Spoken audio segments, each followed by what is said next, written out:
From the beautiful city of Los Angeles, California, we bring you the Gimme Three podcast.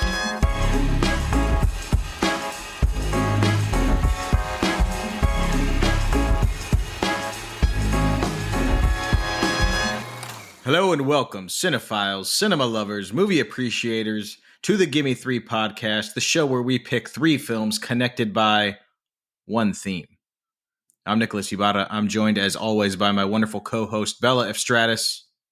Bella, what's good today? You know, today we're joined by a very special guest. I'm really excited for the theme. I'm excited for the guest. I'm just excited for the podcast today. Nice. Yeah, that's right. We got returning guest. You may recognize him from episode 31, a spotlight on Denzel Washington, an episode that I was not a part of, and I was very pissed,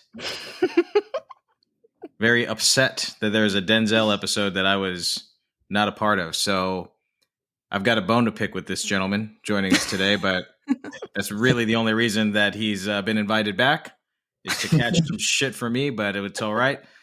Mr. Trey Armstrong. Trey, welcome back to the show. Thank you for having me. Now I'm super nervous. You should be, as you should be. Not only should you be nervous for that reason, Trey, but I don't want to put any more pressure on you. This is, in fact, our anniversary show. Bella, did you know that as of tomorrow? Oh my God, that's right. February 11th, the Gimme Three podcast turns 1 year old. Wow. Wow, that's crazy. Congratulations, guys. Thank you so much. Thank you. I'm honored to be a part of this. Yes. Well, we're happy to have you. We figured it was a special episode, and we wanted to bring you back. Your episode that you were on is one of our most popular episodes, you know, and you did such an incredible job on it. And we're trying to think, we're like, how do we celebrate the 1 year anniversary? We need a banger. We need a ripper. We need to talk about some of the absolute best of the best with the absolute best of the best. So we invited you back, and two of our most popular episodes, your episode where you two talked about Denzel Washington films, again, an episode I was not a part of. But also 2 weeks before that, we discussed one of my favorite filmmakers and my favorite film of all time in an episode, The First Three by Spike Lee. The First Three by Spike Lee. That was also an extremely popular episode. So today we are combining these two legendary artists.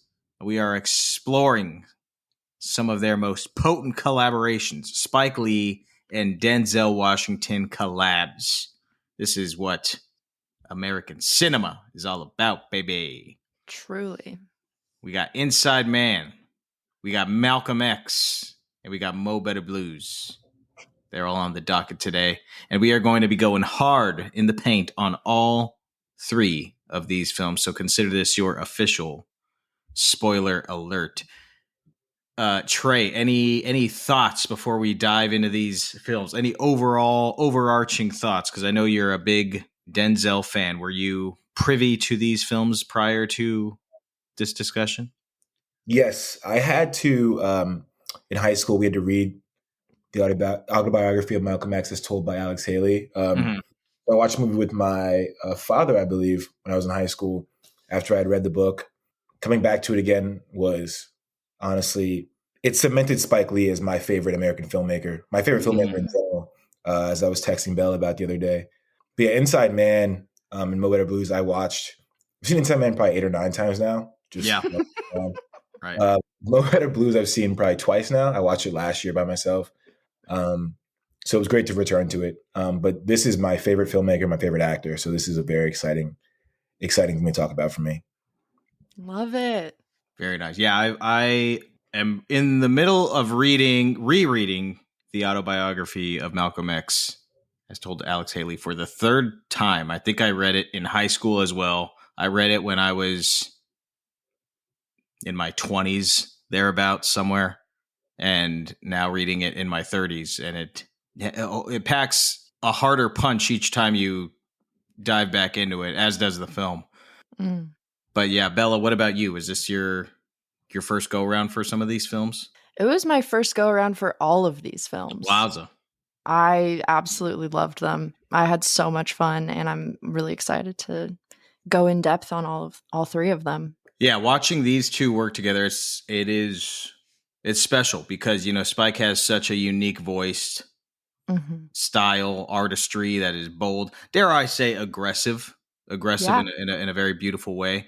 And when he works with Denzel, as a viewer, it feels like they are lighting each other up. It feels like they're adding fuel to each other's fire. They're pushing each other. It's like a dance battle with these two, and it's just like they're not going to quit until somebody rolls an ankle. So it's really magnetic to watch, and we're going to get into it real here. I mean, there's no need to delay because there's a lot to say about both of these films. So here we go. Spike and Denzel, Gimme Three. Bella's going to start us off with the film that you, our audience, voted for.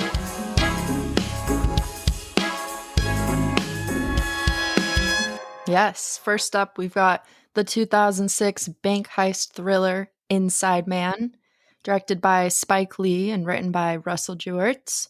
The film takes place in New York City, where a meticulously planned bank heist spirals into a tense hostage situation at a major Wall Street bank. The man behind it all is Dalton Russell, played by Clive Owen, a true mastermind with a plan so precise it leaves the NYPD scrambling to keep up. Enter Denzel Washington, our man of the hour, as Detective Keith Fraser, who gets pulled into the scene as a hostage negotiator. But as the standoff drags on, Fraser quickly realizes that this isn't just a robbery. Something much, much bigger is at play here. That's where Jodie Foster comes in as the high-powered Manhattan fixer with the city's elite in her pocket, Madeline White.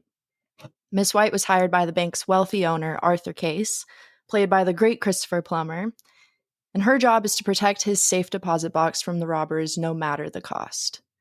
As secrets unravel and motives collide, the true nature of the crime is exposed in an unpredictable, high-stakes game of deception and morality. All right, Nick and Trey, what did you guys think of Inside Man? This is quite the heist. This might be the heist of all heists. I think just before I begin, I just have to say, Spike doing genre work like this is not super common. Mm-hmm. It really cements him for me, like in the upper echelon of filmmakers. And movies like this, although, you know, I've got my favorites like Malcolm X, Clocker's 25th Hour, that he's done in the past, obviously, but stuff like this where he just shows that he knows ball to an extent, that he can put his own style into a movie that's really doesn't need it to be watched. Like I would probably love this movie if like Soderbergh did it, like in an Ocean style. I'd probably still watch it 8 or 9 times. I'd be super annoying about it too. But the way that you can feel Spike all over this, and it's still like a traditional heist movie, is one of the most impressive things. You can feel the New York in it. You can feel that he has his hands all over it. The comedy is ridiculous. The two lead black detectives, and Chiwetel Ejiofor and Denzel Washington, are incredible. And it just certainly feels like a Spike Lee led movie. Those shots in it, like that medium 2 close up of Denzel trying not to look at that woman's breasts when they're interrogating her, is hilarious and super Spike. Yeah, it's all Spike inside of a heist movie, which is awesome. And then that dolly shot as well. Yeah, of Denzel going into the bank once they assassinate one of the hostages in the bank is incredible. Yeah, it is always fascinating to see when a filmmaker kind of adopts a script that is, you know, not in his voice. Like the characters aren't speaking like Spike Lee characters in this film, but the visual voice is Spike's. So it's fun to see him kind of play around with that. And as you said, Trey, play in this genre. You know, at the end, you are still left with a social message. You're just like, all right, great. We still got a little bit of that Spike punch here. It's fun to see him kind of adapt this and play within a world that is more grounded, you know, in reality. And then when he chooses to turn it up to 11 and take it to his his Spike Lee heightened sense of reality, it's it's even more fun. But yeah, once you see that double dolly shot, it's like fucking A, here we are. We are. Yep. This is We're in it. we are now in a Spike Lee joint. Yeah, I love that he like stays true to himself throughout the film. Yeah, and he just fell in love with the script. I mean, that's why he did it. Was the script landed in front of him, and he was just like, "It's just a damn good script. Who wouldn't want to be a part of this?" As you said, he's a student of the game. He knows ball, and he knew that this was a damn fine heist movie that was inventive, but not. It acknowledges that it's a heist movie. It plays within the parameters of a lot of the classic heist movies. It even mentions Dog Day Afternoon, and they mention Serpico in the film. So it like knows what it is, but does some really fun, interesting things with it as well. Mm-hmm. Yeah. I love a genre film that has self-awareness like that. Mm-hmm. He's not trying to reinvent the wheel or anything, which I think is awesome too. It makes it super watchable. It's just a fun time. He's not trying to do too much with it, which I think is great. And I really enjoy Denzel in these kind of genre roles as well. Him as Frasier, it's not super similar, but it kind of reminds me of him as Easy Rollins. Yeah. Honestly, just like the way he's having so much fun with it and the way he's kind of going off the rails a little bit. And I kind of wish, just like with Easy Rollins, you get a couple more movies with Denzel as Detective Frasier doing some buddy cop stuff. Right. Because this stuff he's doing is hilarious. And then when he turns it up, like you said, Nick, when Spike turns it up, Denzel turns it up too. And it gets really, really intense. And Spike almost just gives him like 2 hours to try shit out. And it's all working for me. And obviously he's going to win any Oscars or anything, but it's just incredibly watchable. Yeah. And like I was harping about last time on the podcast, it's just not something that you see much anymore. A genre movie like this with big names like this, who all just seem to be having a ball. Yeah, I mean, you got Clive Owen, you got Jodie Foster, you got Christopher Plummer, you got Willem Dafoe. I mean, there's heavy hitters in this thing, boy. Heavy hitters. And they are having the time of their life. Yeah. You even have Ken Leung, who's in like every single movie ever. Oh, yeah. Mm-hmm. I think I may have mispronounced his name, but you guys know what I'm talking about. The guy from Rush Hour. Yeah. Yep. Bella, what did you think? I actually loved it. It was funny because first impression, I was kind of like, whoa, is this a Spike Lee movie? I gotta say, I loved Denzel so much in this, and I loved his scenes with Jodie Foster. Them going toe to toe was one of the best things I've ever seen. I gotta shout out her as well. She's just amazing in this. I love that she never raises her voice. She'll whisper, and that's like the shouting effect, basically. Like that's the you're in big trouble kind of vibe. And oh yeah, it just gave me chills. I loved that. There's that one scene in particular with them where Denzel reveals that he's got her, that he had been recording her with a pen or something. They're just throwing these measured, meticulous jabs at each other. Like you said, neither of them are really raising their voice, but they're like letting each other have it. And Spike, you want to talk about courage? He's like, okay, I got two of the greatest right here. Fuck coverage. We are not going to get coverage on this scene. We are going to shoot this on the widest lens possible. We are going to do a single slow dolly shot push in, and it's going to end on a still pretty wide 2 shot. And we're just going to let these actors do the work.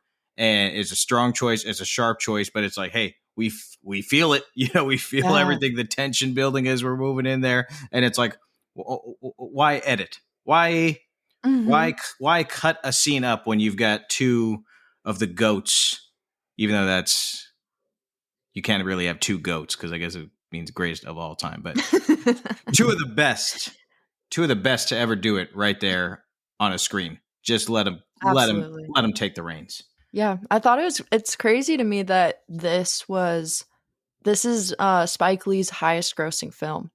It was it was a $45 million production budget, earned $184.4 million worldwide. Wow. Yeah. That's crazy. I did not know that. That is, I mean, it's not surprising because, as Trey mentioned, it's like, who wouldn't love this movie? You know, it's just it's a damn good time. It's a fun action movie, and it's got a lot of great actors in it. So it makes sense that this movie would do well at the box office. Yeah, and am I the only one who thinks that Clive Owen is wonderful? We've talked about this. I love Clive Owen. I'm a Clive Owen stan. This and Children of Men, I could just watch all the time, and I could also just watch Clive Owen do anything and listen to him speak for hours. I want him to narrate an audiobook or two. Yeah, his voice is awesome. Have you seen Closer? No, is that the one with Natalie Portman? Yeah, Mike Nichols joint, Natalie Portman, Julia Roberts, Jude Law. It is very sexy. Clive Owen plays kind of a piece of shite in it, but he is kind of. He plays a big piece of shite in it, but he plays a really excellent piece of shite. Yeah, he does. Maybe that's why I hate him. I need to revisit that movie because I hated it, and I think I just wasn't ready for it. So, because everyone absolutely loves it, so I need to go back and revisit that and hop on the Closer train, the Closer appreciation train. Mm-hmm. I like it when handsome dudes play kind of bad people. So I think I've done a lot. Oh, you'll love that movie then. He's great in this, though. I love that the whole film opens with him just delivering such a memorable monologue. The who, the what, the when, the where, the why. And the brilliance of the script and the brilliance of the direction is with it. Here's the other fun fact. This was the first time I ever seen this. I never saw this one, actually. Oh, no way. Oh, yeah. So I watched this for the first time last night, less than 12 hours ago. Watching it, that opening monologue comes on where he's speaking, staring down the barrel of the lens, speaking directly to camera. And I said, my God, they just gave away the whole fucking movie.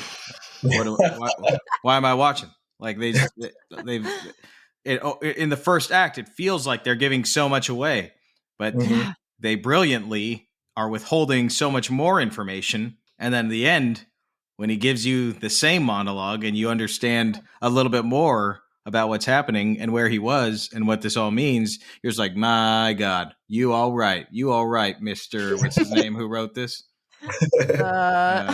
Russell Goertz. You are all right. Yeah, excellent stuff. I do have in here with me 3 pieces of trivia about the film Inside Man. I want to play a game. Let's go. Okay, so they got all these hostages in this bank, and they got to give them some food. They got to feed these 50 hostages. So they come on out with all the pizzas, these pizzas for the hostages. And of course, the pizza boxes are going to be bugged so that way they can try and listen in on these fools. But what is on those pizza boxes? Anybody see? No. Sal's Pizzeria from Do the Right Thing. You're kidding. It all comes back to Do the Right Thing. That's incredible.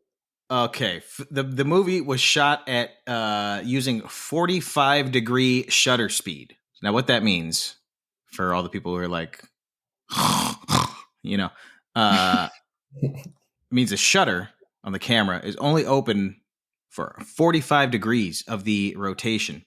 So cinematographers, sometimes they use this technique, especially on like film cameras, for like high octane action sequences or to give it a more grounded sense of realism.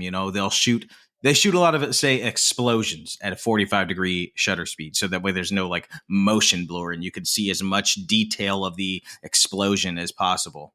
So they shot the entire film like that, which is why it has such a different look from especially the other 2 films that we're going to discuss today. But yeah, it's got that very frenetic. They were shooting a lot of movies like this in this time period, late 90s, early 2000s. Like a lot of action movies were shot in this with this shutter speed. So Personally, I'm not the biggest fan of the look, but it does make sense for the piece. But I thought it was interesting. Was it on digital or was it they shoot it on film? I believe they shot on film based off of some of the things that I saw. In 2006, I think this was kind of before the digital revolution. I think the movie that really kicked off the major motion pictures going to digital was Social Network. Wow. I think came out in 2007 or 8 or something. But yeah, this was still shot on film. Okay. Wow. Third and final piece of trivia. And this is why I always say, if you're going to the bathroom and you're going to, in a public place, always still be respectful and look your best and hold in those farts when you're at the urinal. Because according to Spike Lee, he and Willem Dafoe met in the men's room during intermission of Julius Caesar, which Denzel Washington was in, and they were standing side by side next to each other. And if you guys don't know, Willem Dafoe has an enormous schlong. Oh, yeah. Oh, my God, we were just talking about that. Bella told me that, I think.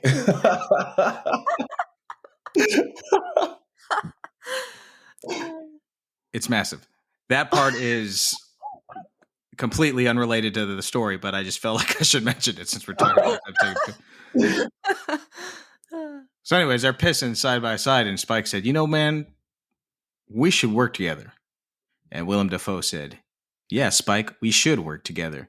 And then, boom, that was that. A couple weeks later, Spike sent him the script for Inside Man, and the rest is history, as they say. That's awesome. So there you have it. 3 pieces of trivia for Inside Man. I love it. So all you have to do is take a piss next to Spike Lee to get into one of his movies. Well, he's got to like you also, and you have to have an enormous schlong. Okay. That makes more sense. Spike looked down and said, that brother could be in my movie.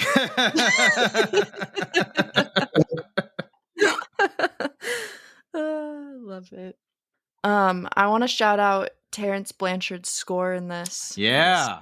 Another banger. It sounded so similar. I mean, obviously he has kind of like a certain theme or consistent sound in all of Spike's movies, but this one really reminded me of BlacKkKlansman, which is one of my favorite scores. So it almost sounded like he had kind of reworked some of this score for that film later on. They actually used pieces of this exact score in BlacKkKlansman. Okay, that's what I there was one point I actually was like on Spotify trying to find exactly which one for like a while the other day, and I couldn't figure it out. But there was at one point towards the end of the film that I was like, I know for a fact this is in BlacKkKlansman, like note for note. But it works so well. Oh, it's so good. Yeah, he does this thing with like the stand-up bass. It's like dum dum dum dum dum dum dum dum, and it's got that timeless New York cop vibe where the score could have worked in the 50s, the 60s, the 70s, 80s, like any era of like a New York cop movie. Like that score would have worked. That dum dum dum dum dum dum dum dum. God, it's so true. Yeah, it's sick. Love it. We'll be talking a lot about Terrence Blanchard today. And yes, your instincts were correct, Bella. He uses part of the score in BlacKkKlansman. Oh, thank you for validating that, because I thought I was going crazy. if it ain't broke, Yeah, exactly. All right, Inside Man. It is available to stream. Oh, speaking of Willem Dafoe, it's available on the Cock. Yes. Peacock. Peacock subscription for a mere $7.99. Check it out. Inside Man, a hell of a good time.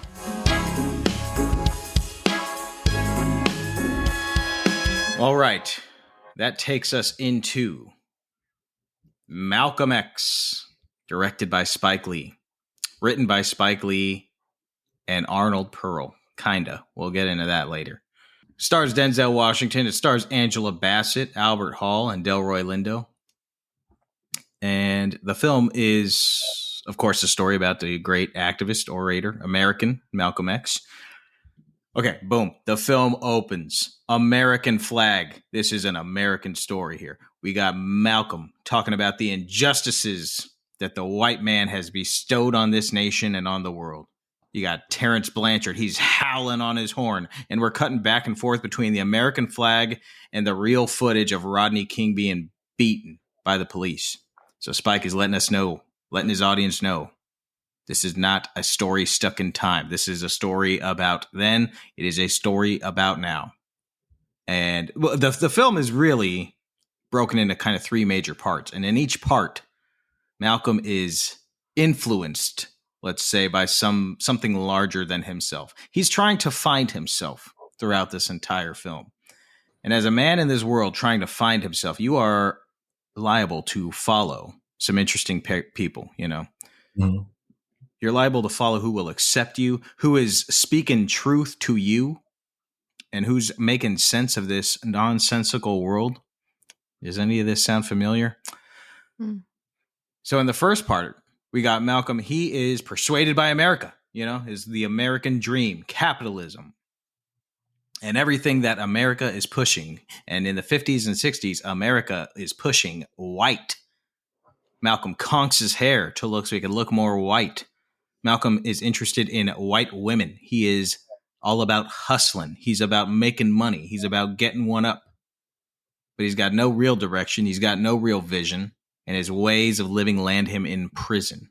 And this is our second part here, because it's here in prison where he is introduced to Brother Baines, a member of the Nation of Islam.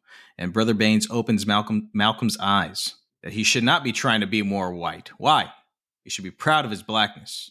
He shows him everything that he has been fed in his life has been through the filter of whiteness, from the advertisements he's seen to the very words in the dictionary.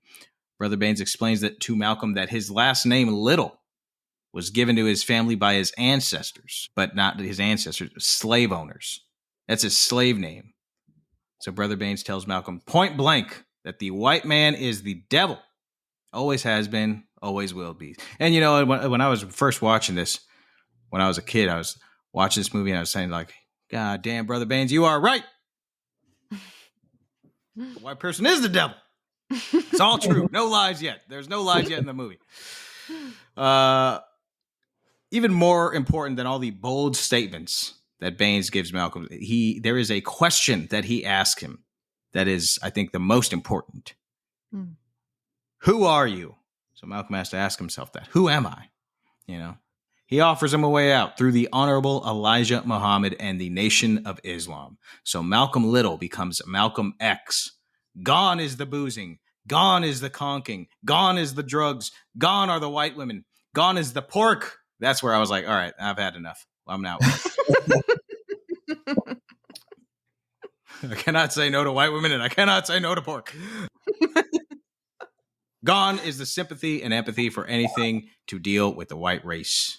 Malcolm is released from prison and very quickly becomes the most magnetic, inspiring minister for the Nation of Islam. He, through Elijah Muhammad, becomes the biggest advocate for black unity, black separation, black resurgence. And at the height of the civil rights movement, he becomes the yang to Martin Luther King Jr.'s yin. You know, King always promotes peace and acceptance. X wants justice and equality by any means necessary.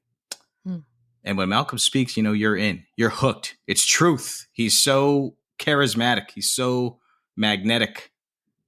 But when we hear it come from the mouth of Elijah Muhammad, who's not as charismatic, let's say, it sounds a little bit like a cult leader.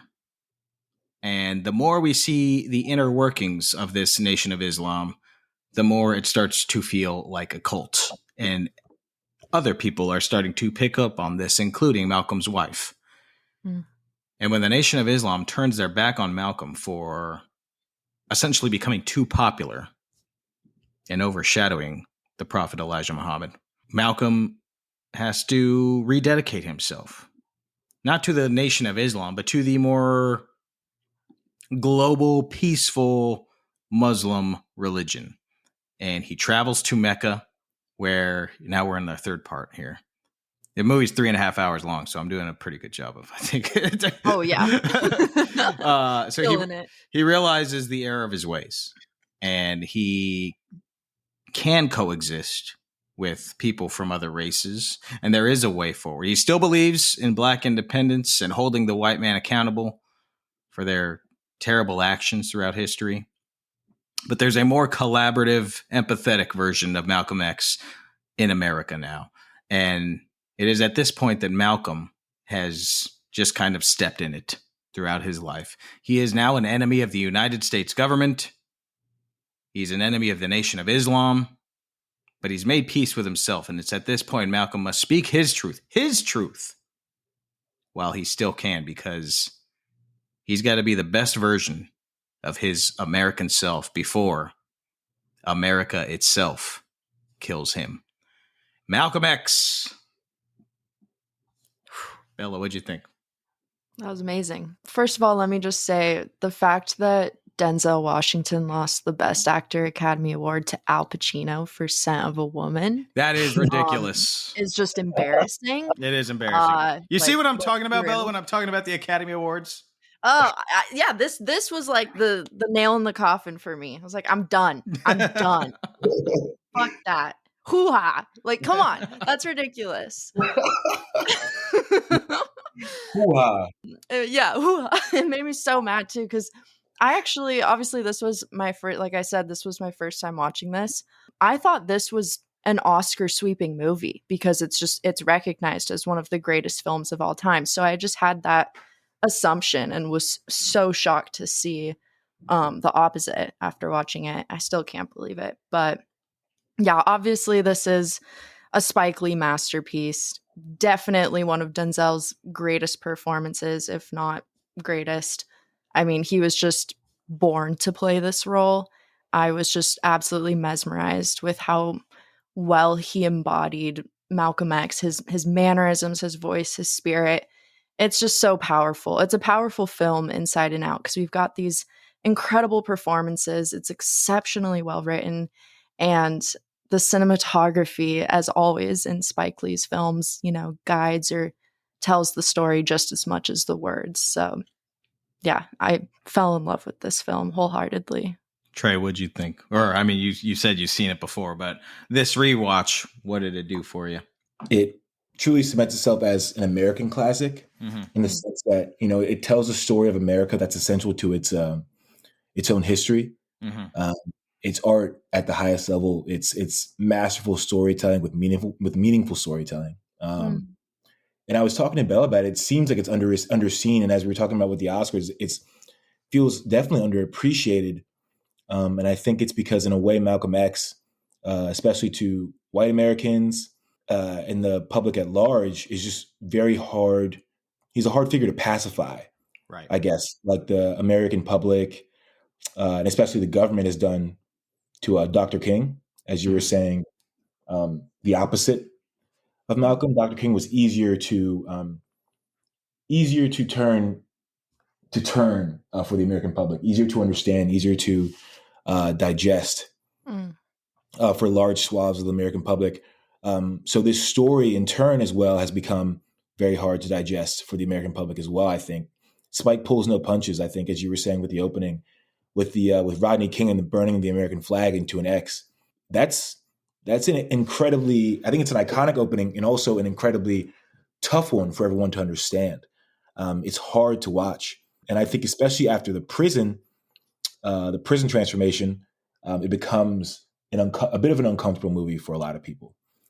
And this movie as well, I think it shouldn't be understated how much of this movie is a religious movie, as much as it is a political one and a social one and a historical one. And I think that might play a large part of it as well. It's about a Muslim man going through major spiritual awakenings. Yeah.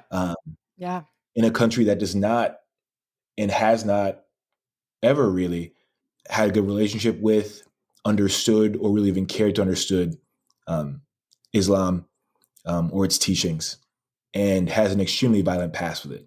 And this movie puts the religion and the true understanding of it at the center of peace, I would say. Yeah. Which I think is not only brave of Spike, but it's incredibly well said. And when it's fully understood, it's incredibly beautiful. So yeah, so just watching this movie for a second time, with a little bit more matureness, experience, and context, just in terms of just learning more about the country, about history, about Malcolm X himself, you can really understand this movie as being an integral part of American history. Denzel, and I mean, he was coming on. This was after Glory, so he had already won an Academy Award. He was on the rise. He opted to take a year off, more or less a year off from acting prior to the making of this film because he wanted to do as much preparation for this role as possible. So he pretty much lived and breathed Malcolm X for a year prior to the making of this film. And Spike would say that they'd be watching him do his thing there and they'd just be loading the camera and just letting him go and just letting him rip because he had like essentially embodied the spirit of Malcolm X and he had ceased to be Denzel Washington, which when you look at pictures of Malcolm X and Denzel Washington, they actually got a little bit of flack when they cast Denzel at this, ironically, because they thought people said he was too dark. It's like, all right. Oh, really? Because, Malcolm X is a light-skinned brother and he's got freckles and stuff, but, nitpicking, whatever. But so he doesn't really look like Malcolm X, but when he is up there doing his thing, it's just like, man, that is Malcolm X. Yeah. So, anyways, Denzel was about as dedicated to this picture as anything he's ever done, and it absolutely paid off. I was just gonna say, I do think it is his greatest performance, which is saying a lot. I mean, how do you pick the best performance from Denzel Washington? Because there's so many great ones, but watching this film, there's so many things happen to your insides while watching this performance, and it's the gamut of emotions, all of them. And no, I definitely agree. I think it is his best performance. Especially the way, honestly, Spike and Denzel, I think, combine to make the 3.5 hour runtime feel seamless. Mm-hmm. Yeah. A large part of that is down to Denzel's performance and Spike's, just the way he shot this movie too. Because the first part of the movie, the part where he's red. Yeah. Denzel's a whole different person. And the movie even feels a little bit different. It feels, I think Will was saying this when we watched it on Tuesday. He said it felt almost like a Scorsese type hangout kind of movie where it's just guys who are doing illegal stuff and it seems kind of cool, seems kind of seedy. They're dressed well, they're living lavishly, that kind of thing. But he doesn't in a way where it seems like he's not getting anything from it. And once he goes to prison and becomes Malcolm X, Denzel's, his shoulders kind of widen, his eyes become wiser. It's an incredible transformation. And the way that Spike films time is unbelievable too. It's unbelievable storytelling of time. How it passes. It feels like he split it up, but everything moves so seamlessly between like the three parts of the movie. Yeah, I really like what he does with different aspects of storytelling, like whenever they've got the press cameras in front of Malcolm's face and he just got the handheld like 16 millimeter black and white camera in his face and it just feels so real. But then you have these grandiose, like super operatic, larger than life frames. Also, I've seen this movie in 70 millimeter. Not too long ago, actually, a couple years ago, they played a 70 millimeter at the Cinematheque, and it is one of the greatest movie-going visual experiences I've ever seen in my life. It's just a feast for the eyes, man. You're right. It feels, every section of the film feels of its time, especially like you said, the beginning, those opening shots of Spike Lee and Denzel like walking through the streets like all young and full of life, and it's like the shot feels like it could be in a 1950s movie, so colorful. And then later in the movie when he's in the Nation of Islam and it's got a totally different aesthetic and vibe, but it all feels connected. Yeah, that was something I had in my notes. I even wrote down, similar to what we're talking about here, this movie really does feel like a memoir on screen, like the way a memoir is written. The writer draws on all these different memories and experiences from different eras of their life to ultimately explain what led them to the main final present moment, or like the overarching point that they're trying to make. And I feel that so much in this film. And that just seems like an impossible effect to achieve, but if anyone can do it, it's Spike Lee. Mm-hmm. And so, yeah, that's something with kind of, because there's almost a disjointed timeline feel to it as well. Going back to his childhood and then coming back to wherever he is in that first half when he's Red or when he's in prison. And it's incredible to watch. And they use that play of time brilliantly, especially when they go back to his childhood. Like there's one scene that really shakes me up, which is when they are burning down his house.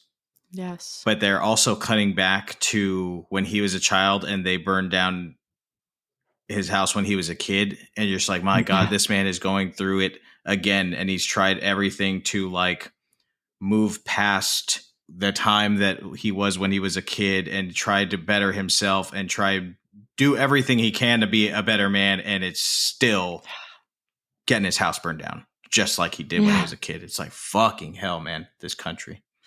And the way they place him exactly the same as his father in those scenes is just, it's bone chilling, honestly. One thing to go back to the visual aspect of the movie, I think this is probably, I would say, I think maybe definitely my favorite double dolly that Spike does. Yeah. At the end of this movie, it's probably between this, maybe Mekhi Phifer and Clockers, or Philip Seymour Hoffman in 25th Hour, but that's totally different. Yeah. But here it feels like it's so eerie and devastating. And when I watched it almost brought tears to my eyes just how beautiful it was, because it's the dolly is carrying him to his death. Mm-hmm. Even if you haven't read the story or seen the movie before, I think that you would know from that shot what's happening to him through Denzel's acting, through his eyes, through his demeanor. And then the double dolly is like sort of like I said, carrying him to his demise, which I think it's Spike's probably most powerful shot and could be his career defining shot, I would say. But that really brings the movie home for me as certainly a classic. But yeah, that was incredible. And I also have to say, just on a lighter note, when we were watching it, to go back to what you said, Nick, about the pork and white women, when Spike's character gets out of jail and goes to the meeting, and then he gets a meal with him afterwards, and he says, "It's a pork and the white woman, man." I think Aaron vocally agreed. That, like, yep, couldn't do it either. I'm just like, yeah, that could be tough. Deal breaker. Deal breaker there. Oh, that's too good. I do agree about that double dolly shot, Trey, and I think it is because so many of the double dolly shots he does are just like, oh man, that's cool, like it's awesome looking. But this one has that emotional weight to it, and I think it's also the scenes or the shots rather that are leading up to that shot. Mm-hmm. You've got him just driving to the city and they don't focus on it. Spike doesn't like rack focus to it, or he doesn't draw super attention to it. In the background, you see white drivers like driving up to the side of him and like kind of sneaking looks at him. You see a cop car drive by in the foreground, and Malcolm's just got his eyes on the road. And if you have ever felt as a minority, like othered or uncomfortable in a certain place, you know what it feels like to drive and have that feeling and just be like, just keep your eyes on the road and your hands on the wheel, sir. So it's like those shots leading to that double dolly shot, knowing what's coming next. And yeah, just the shot, and then he has the interaction with the woman. I'm gonna pray for you. It's also beautiful. I think also the fact that this is just something, I guess, watching it now, looking back on the past, the fact that it's Giancarlo Esposito, Bunk from The Wires in the car, and a couple of different actors that he uses in a bunch of movies. One that's even in Mo Better Blues too, that are in the car on the way to assassinate him. That somehow gives it more power for me as well. Yeah. I don't know. I don't really know why. It's maybe because I recognize those actors, but they just that's also just, it's crazy how young they are. Yeah.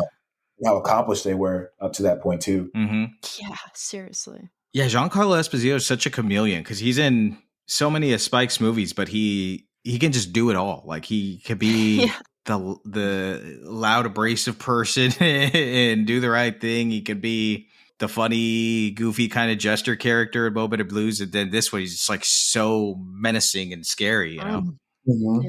Yeah. The left hand is completely different from this. Yeah. Days even, but yeah, he's definitely one of Spike's best in his arsenal. All right, I do got 3 pieces of trivia for Malcolm X before we move on because these are quite interesting. I want to play a game. I want to play a game. In the late 60s, James Baldwin, who of course knew Malcolm X, was hired to be the screenwriter for a Malcolm X movie. And they kind of assigned him Arnold Pearl to be his quote unquote technical advisor for the film. Baldwin's writing the movie and he's not really comfortable doing it because obviously he knew Malcolm, crossed swords with him, and was, both a friend, and, they had their differences as well. But Baldwin chose to leave the project because he felt that Warner Brothers was just like overstepping their bounds. And they were, he said, forcing Baldwin to make the white version of Malcolm X's story. And Baldwin did not want to do that. So he took his script and bounced. And so it was decades later that, when Spike would finally be able to make this movie, signed on to make this film, he used Baldwin and Pearl's script as kind of the foundation for what we see. Oh, wow. James Baldwin's family asked that his name be removed from the credits because, I think he had died, maybe 5 or 6 years or so before, maybe more. I should have looked that up. But anyways, Baldwin's family didn't want his name on the credits because they're like, he didn't want to be a part of the movie. That's not what he wanted to do. And it's still with Warner Brothers. So anyways, but in a way, uncredited, James Baldwin is one of the writers of this movie. That is wild. Yeah. Okay, so here's where we get down to some juicy stuff.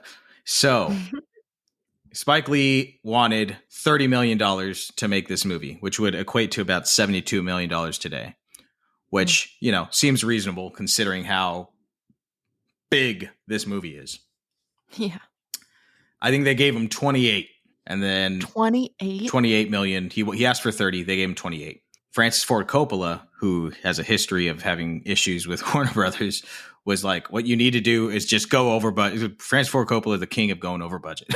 Francis Ford Coppola told him, you got to just go over budget and then they can't say no to giving you more money. He referred to it as, Lee said, Coppola told him, get the movie company pregnant and then they have to pay for it. So the budget went over, but the movie went over budget, $33 million. Spike Lee himself contributed $2 million of his $3 million salary, but the Warner Brothers was like, okay, that's fine. Thank you for doing that. Not really, but we are still going to take this movie from you. Like we are going to be handling the post. And of course they were hacking away. And Spike wanted this to be the full story. He wanted this 3.5 hour epic, and Warner Brothers did not. And they're like, well, you went over budget. If you can come up with the amount of money that it would take for us to be not over budget, then, it's yours. But if not, it's ours. The film ended up being saved by the likes of Oprah Winfrey, Michael Jordan, Magic Johnson, Janet Jackson, Prince, Bill Cosby, Wow. Peggy Cooper Kafritz, founder of the Duke Ellington School of Arts. Those people combined put their own money in so that Spike could take the creative reins back in post-production and make the edit that he wanted to make. They didn't invest in the film. They gave this money to the film. Wow. That's amazing. Mm-hmm. And then finally, the end of the film ends so beautifully with all of these kids in America and Africa standing up and saying, "I am Malcolm X." The first kid that you see, the first face, is none other than John David Washington, Denzel's son. Oh. No way. Mm. Wow. Little John David Washington. Gimme Three. Trivia. Yeah, that is some good trivia. That's maybe the most interesting trivia we've had here on the Gimme Three podcast. Will was telling me when we watched the movie after he did some research himself too, that I think it was Norman Jewison who had the movie before Spike. Yeah. I think he had the movie in the early stages of this getting made. Norman Jewison, of course, director of like Fiddler on the Roof and a whole bunch of other incredible movies, but he decided to back out just because there was such a loud call for a black filmmaker to direct the film. Yeah, it was a movie that had been like kind of in development or, wanting to be made for decades before Spike finally was able to get her done. That speaks so much to Malcolm X and his story and the way he's been talked about in American history and to the masses as well. The fact that this was the one movie that was going to be made about him, and were there any others in between, or is this like the Malcolm X? I mean, obviously it's such a spectacular film that I feel like it is kind of known as the Malcolm X movie, but I'm just curious if there were any others before this one came out that were kind of 20 years prior. There was a Malcolm X movie that came out that starred James Earl Jones, actually. Okay. But I did not see that. So I can't speak to whether or not it is any good or not. I mean, James Earl Jones is awesome, so I'm sure it can't be that bad. But I'm sure it's not this. But I mean, even this movie, like Spike was under fire from this movie, from the Nation of Islam, from a lot of black activists saying, as I said earlier, like people had a problem, which is crazy to think now, with Denzel Washington being cast in this movie.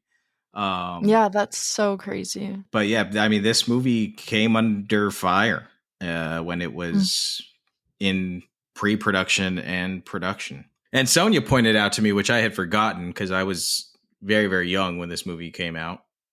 But I do remember that this movie kind of also created like it had such an impact that it like affected black culture and like fashion, like everybody had on these baseball caps that had X on it. That was like really popular at the time after this movie came out, the X hats. And then people were wearing like dashikis and, trying to go back to their African roots once this movie came out because they were just like, hey. So inspired. Yeah, they were inspired by it. It did have an incredible impact. Malcolm X. It is available to stream right now on Max. So check it out. There is also an incredible and stacked Criterion Blu-ray edition of this with dozens of insightful special features. So I would recommend that. That sounds so good. Yeah. Vidiot's, Cinephile, Video Tech. Go to your local video stores if you live in Los Angeles or any other major city and rent that. All right, my friends, we are going to take a quick break. And during that break, you are going to hear from Gimme Three producer, LADFF Film Festival director, and my wife, Sonja Mereu, for a segment that we call Sonja's Movie Minute. When we return here on the Gimme Three podcast, we will be discussing Mo Better Blues, Spike Lee's follow-up to Do the Right Thing.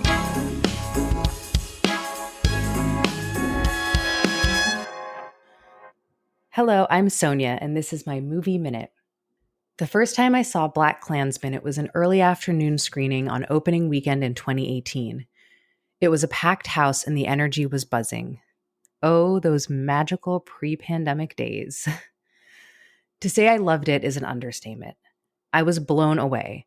I couldn't believe the story was true, or at least based on a true story. How could a black man infiltrate the KKK? It was crazy. I was also moved and impressed by how Spike Lee told the story.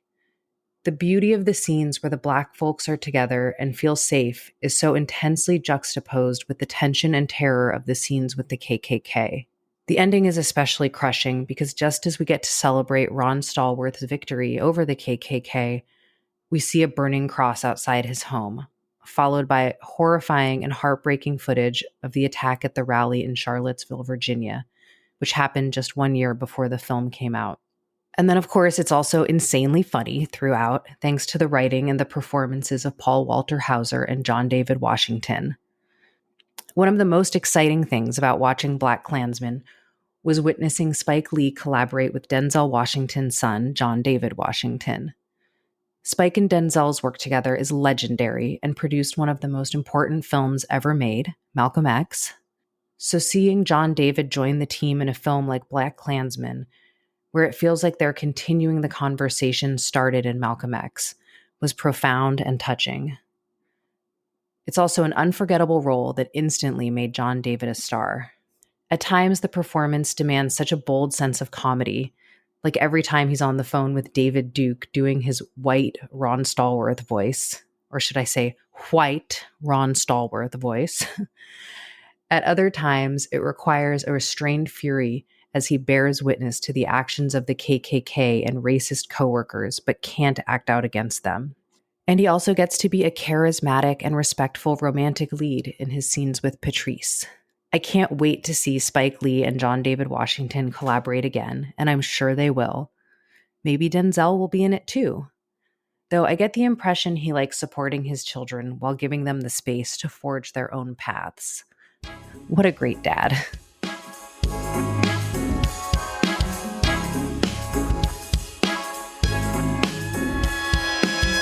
All right, welcome back to the Gimme Three podcast, everybody. A series for cinephiles, the show where we pick three films connected by one theme, and the theme today is Spike Lee and Denzel Washington collaborations. Heavy hitters. Heavy hitters. Prior to the break, we discussed Inside Man, which you, our audience, voted for. And then, of course, we discussed Malcolm X. And now, our special guest for today's episode, Trey Armstrong. He is going to bring us home. So our third film of the day is Mo Better Blues, 1990, written, directed, and produced by Spike Lee, starring Denzel Washington as jazz musician Bleak Gilliam, who is young, egotistical, and very confident in himself in New York City in the late 80s. At the outset, Bleak's had a lot going for him. Got two beautiful girlfriends who care about him, even though he puts them second and third. He's the leader of an increasingly popular quintet, and he has a loft that would probably cost around $10,000 a month in today's New York City. Yep. Throughout the movie, Bleak's insistence on his talent and passion and my way or the highway mentality leaves him on a cold, dark road of despair until he can finally discover what he really needs in his life. And that is not the trumpet, but love, trust, and a deeper meaning than just himself. This movie, I would say, is not necessarily Spike's greatest, or one I would even call essential Lee. But if you're a Spike fan, I definitely think it's a must-watch. And if you're a Denzel fan, that as well, too. It's a must-watch. But I do find this movie to not only be his funniest, but maybe even his most creative in a way. The narrative's not super tight. It almost plays along with the jazz in the movie. It's kind of going a little bit all over the place, freestyling a little bit. Yeah. It's really just follows its characters, and you're just following the characters to see what they're up to. It has a great cast: Denzel, Spike himself, Wesley Snipes, Giancarlo Esposito, his sister Joie Lee, which is crazy. Yeah. But yeah, as it goes towards the end, it starts to get tighter and tighter in a way that's kind of unexpected. And as I was speaking about with Will, after we watched the movie, the end gets super existential. It does. Yeah. And it's a really beautiful ending. But yeah, I really enjoy this movie. But I do think that it's probably, no disrespect to Spike, probably a little bit unwatchable without Denzel. And a lot of this movie falls on the shoulders of Denzel being charismatic, handsome, having tons of swagger, tons of energy. Yeah. To carry this movie on his shoulders, which I think is awesome. This might be, and this is a bold statement, this might be peak Denzel sexiness in this movie. Yeah. Yeah. Yep. He is oozing it. It's unbelievable. I agree. Yeah, I really like this movie, and the more I watch each rewatch for me, I like it more and more. And I think it's because like maybe I know the first time you watch it, you're kind of like surprised by some of the twists and turns it takes. But the more I watch it, the more I agree, Trey, it is not his tightest film. But I also agree that it is kind of like jazzy in that sense. But, and this is another bold statement, it might be one of Spike's most honest films. You know, in that it is honest about the male state of mind, you know, this quest for greatness and being blind to love that is around you, you know, not just with potential life partners, but friends and people who adore you, and shutting them out for this quest for greatness. That is a male problem.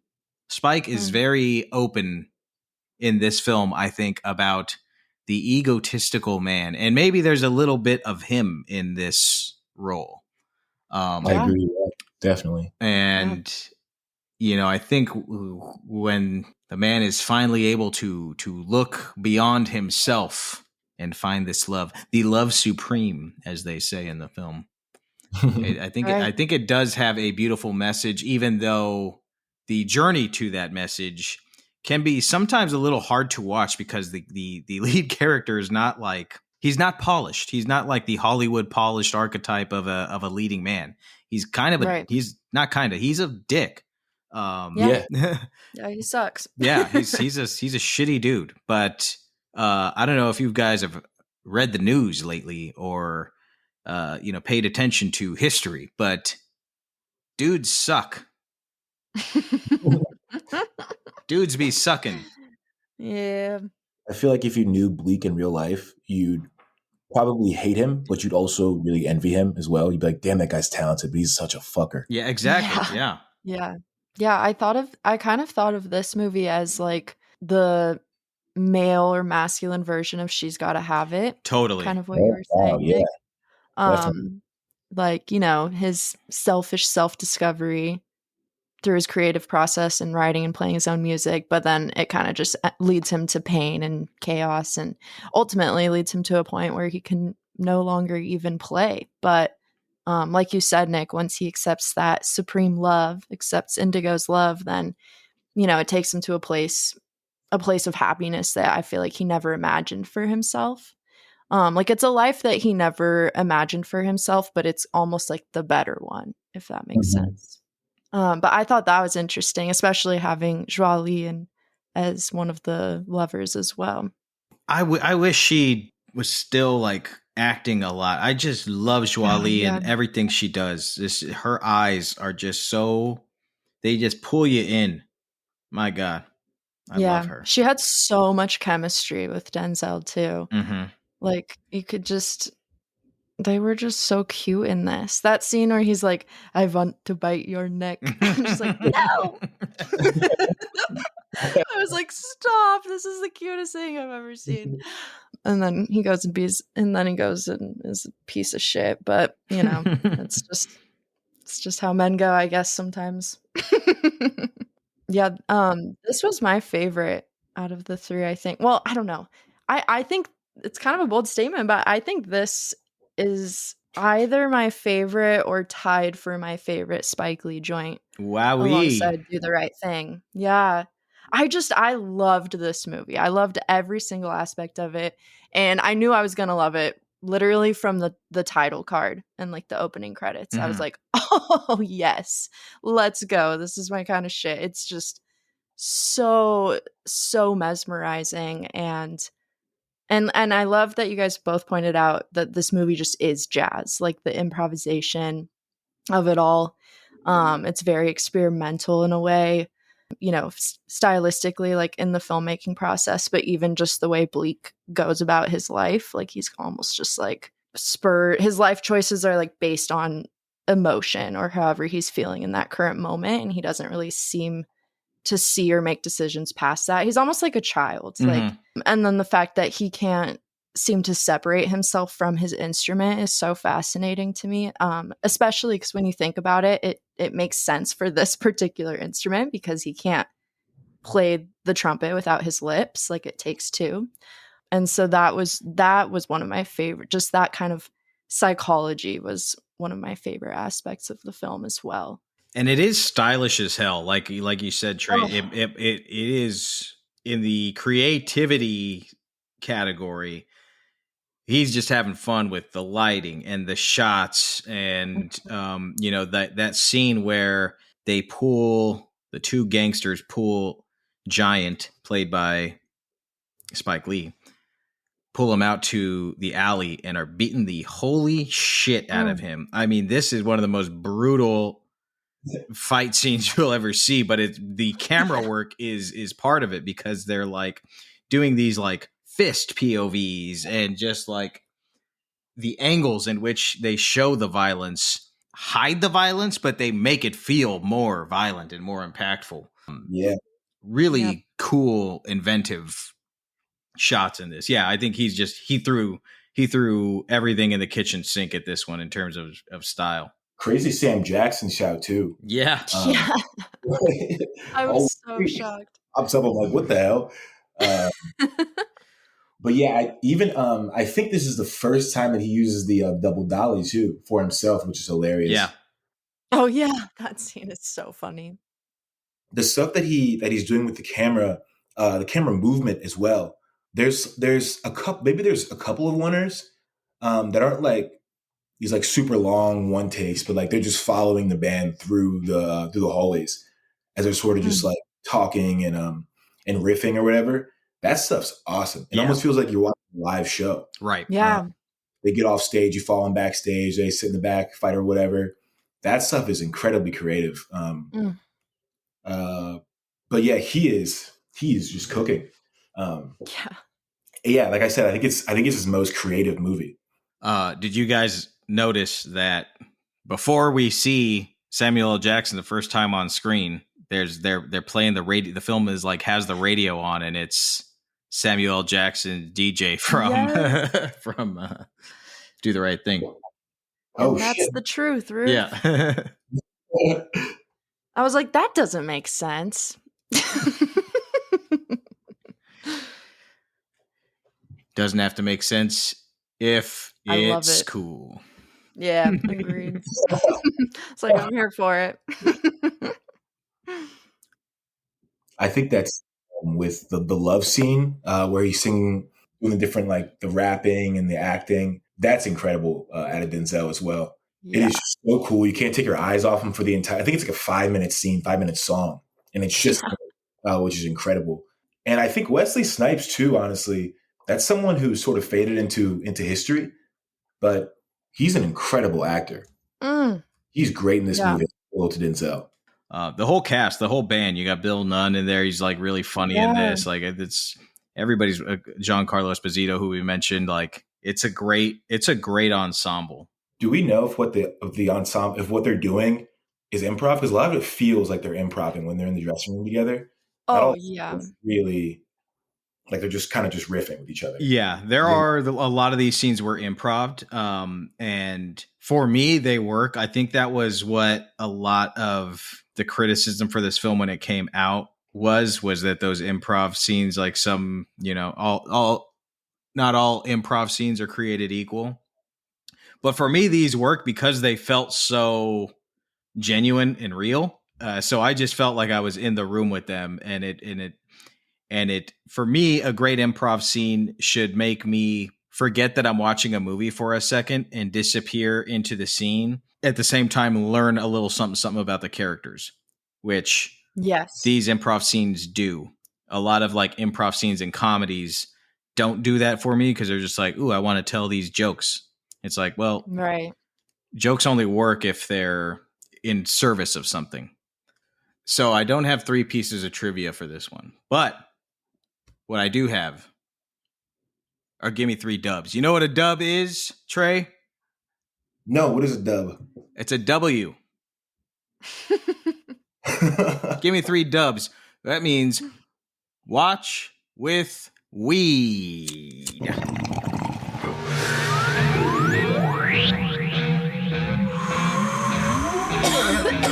Welcome to the Weed Zone. Population 420. This is one of our favorite segments here on the Gimme 3 podcast, and this is the segment where I read the stream of conscious scribblings of me watching Mo Better Blues while higher than God. I passed God on my way up, and I said, "Hello, God. See you later. Mo Better Blues. I'm higher than you." Okay, here's what I wrote down. And again, once again, as I did with my David Lynch episode, I wrote this while high, so forgive me if I stumble while reading this chicken scratch. Okay. I think I'm talking about in this piece here, the scene where Indigo and Clark are confronting him, kind of simultaneously in this artful scene where he's like seeing both of them at the same time. Oh, that's awesome. Oh, one of the best. I wrote Dickerson, who's the cinematographer, using blue and red/pink lighting for this scene. Gendered lighting. Are we looking at, because he's talking to 2 women at the same time, or are we looking at bisexual lighting? Is Bleak in love with these women, or is he in love with Giant? Or is Spike in love with Denzel? I know I am.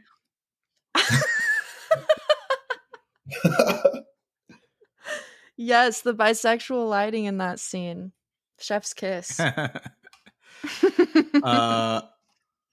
Okay, and then I have this. This was like one of the last thing I wrote as the credits were going here. Watch with weed. I'm high as shit while writing this, so forgive me. An honest portrayal of what it's like to be an egocentric male, loyalty to friends, fear of commitment with women, workaholicism, which all feed the ego. And in our opening scene, we see why this man's ego needs to be fed. His mother's hounding him, and his friends are calling him a sissy. But I love the ending and how it comes full circle. And as it comes full circle, he breaks the cycle and has his son go out and play with his friends. I loved that ending. Yeah. Gimme 3 dubs. Watch with weed, everybody. Watch this movie with weed. It is a great movie to watch with weed, if I do say so myself. Oh, yeah. The colors, man. The colors and the music. Yeah. I mean, it's just every performance scene, I didn't care how long they were. They could have gone on longer. I was just felt like I was in the club. The track called Mo Better Blues, which has Terrence Blanchard on it. That is one of my favorite pieces of music from any film ever. I play it frequently. Yes. And a lot of times as I am on set, we're getting lit and everybody's kind of like getting their ducks in a row and kind of finding their footing on the day. I will play that track and it and it just sets the mood. Everybody's always like, "Oh, that's nice. Ooh, It's good for the soul, that track, and it just sets the day right. Everybody's like, what's that? And I tell them it's a beautiful way to start the day. It's a beautiful piece of music. Mo Better Blues, the title track. Oh yeah, I mean that's wonderful. I've been listening to that. I watched it for the first time, I think, last May or last April, and it's like my driving song. And I think someone just texted Will just texted me because he just watched it for the first time. He said, "I can't stop listening to Mo Better Blues, ultimate looking out the window of a moving vehicle song." Mm-hmm. Yeah. So true. It is such a good song, man. I love the soundtrack so much. Yeah. Yeah. Incredible soundtrack. Like you said, Nick, the egotistical nature of men, and this being a man movie. I texted Bella the other day when she finished watching it, and I said, for a week, I thought I was Bleak Gilliam. I can sometimes take on the character of people that I like. Like the last movie that I watch, I'm just that guy for a while. Like if I watch Heat, I'm Neil for about a week and a half. All I am is what I'm going after. But yeah, after this, I was just in my own head, like my art. You know what I mean? I am like, this is all I am. Yeah, Blake was in his bag. He was in his bag, man. What a guy. Yeah, what a piece of art this is. I love this movie. I love Denzel. He is incredibly watchable as a performer. Yeah, I totally agree with what you said of like he makes the film. I mean, even just him playing the trumpet in this, like it looks so real. The way the muscles in his face and his neck are flexed. I was just like, that guy knows the trumpet. He learned it. I don't believe that he's just pretending right now. It's incredible to watch. I was going to say, it's also wild that this was the follow-up to Do the Right Thing, because, I mean, it's like, how do you follow up Do the Right Thing? It's not possible. Yeah. And I think Spike knew that. So I think wisely, he was like, I'm just going to do something totally, totally different. And not try and like one up that film and just have fun, because just gonna riff. Mm-hmm. But yeah, I mean, what a 3 in a row to go from School Days to Do the Right Thing to Mo Better Blues. Doesn't miss our greatest living American filmmaker. Yeah, I think so. No disrespect to Scorsese, though, also a legend.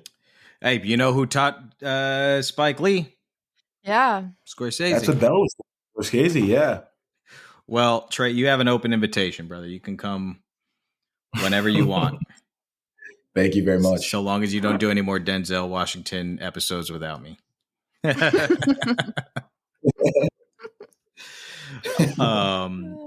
On that note, we will wrap it up here for this incredible episode. We want to thank Trey for joining us. We appreciate your insight, appreciate your knowledge. Thank you again for being on the show, man. Thank you for having me. This is wonderful. I love talking about Spike. Love talking about Denzel. And you guys are some classy ball knowers. So thank you for having me. Our pleasure. Do you have any type of social media stuff or letterbox that you wish to share with the audience if they can find you? Oh yeah. My letterbox is Yurt. Follow me on letterbox at Yurt, I believe it is. YERT. Nice. Let's trade some films. Nice. Yes. Bella, why don't you tell the lovely folks where they can find you on the socials? Yeah, you guys can find me on Instagram at Portrait of a Cinephile, or on Letterboxd at Beth Stratus. It's just B and then my last name, F Stratus. You can find me on Letterboxd, on Instagram, and on Blue Sky at Nicholas Ibarra. Ibarra is spelled with a Y. And my friends, if you want to let us know what you think about Mo Better Blues, about Malcolm X, about Inside Man, we want to hear from you, of course, as well. And you can do that in 2 different ways. You can send us a text message by scrolling down to the episode description, and there's a link that says, send us a text message. Click that link, and boom, message is going to go right into our inbox, and we may even read it right here on the air. You can also slide into our DMs on the old Instagram IG, as the kids say, or the gram. Who knows? Who cares? Instagram, Gimme Three Podcast. That's GIMME, spell out 3 podcast. Slide into our DMs there. Follow us. Bella's always posting incredible videos and pictures that she's created for our episodes. It's a great way to stay in tune with us. And of course, we also are always putting up polls. This is how we picked Inside Man today. We like to hear from our audience of what they want to hear us talk about. So if you want to vote for movies that we're going to talk about, our Instagram feed is the place. And of course, another great way to support the podcast is to click on the link that says support the show. You can click on our Patreon link and support us for a mere $5 a month. And you're going to get bonus episodes every single month. This Thursday, I am going to be putting out an interview I did a few years ago with Sam Pollard. Sam Pollard, who edited Mo Better Blues. Sam Pollard, who directed the MLK FBI documentary. I will be posting that interview this Thursday, but that's only for Patreon subscribers. So sign up for that shit. Anyways, my friends, thank you all for listening to the Gimme Three podcast, and we will see you at the movies.